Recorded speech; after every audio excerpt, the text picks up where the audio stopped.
आशा गांव की पगडंडी पर चल रही है, सूर्यास्त देख रही है और शांतिपूर्ण वातावरण का आनंद ले रही है। आशा हवेली के गेट पर खड़ी है, उसके हाथ लोहे की सलाखों को पकड़े हुए हैं और वह बड़ी बड़ी आंखों से अंदर झांक रही है, उत्सुक लेकिन घबराई हुई। आशा एक हाथ से दरवाजा खोल रही है और ध्यान से धुंधले दालान के अंदर झांक रही है। उसके चेहरे पर जिज्ञासा और झिझक का मिश्रण दिखता है।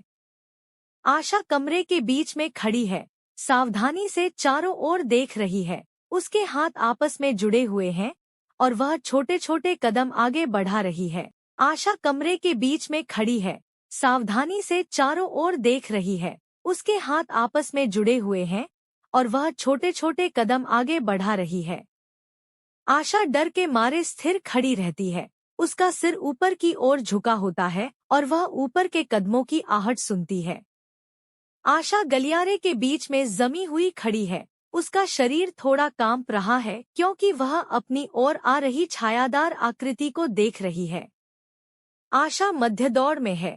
जब वह बाहर निकलने की ओर दौड़ती है तो उसकी भुजाएं फड़कने लगती हैं और वह डर के मारे पीछे आती हुई आकृति को देखती है। आशा एक बड़े पुराने बुकशेल्फ के पीछे छिप जाती है, बगल से झांक कर देखती है कि छायादार आकृति अभी भी दरवाजे के बाहर है या नहीं।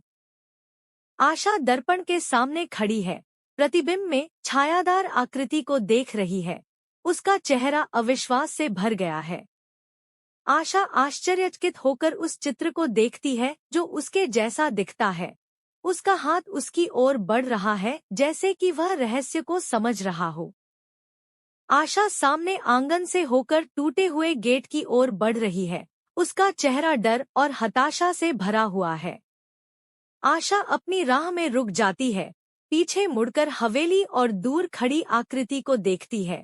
उसे समझ नहीं आता कि क्या वास्तविक है और क्या नहीं।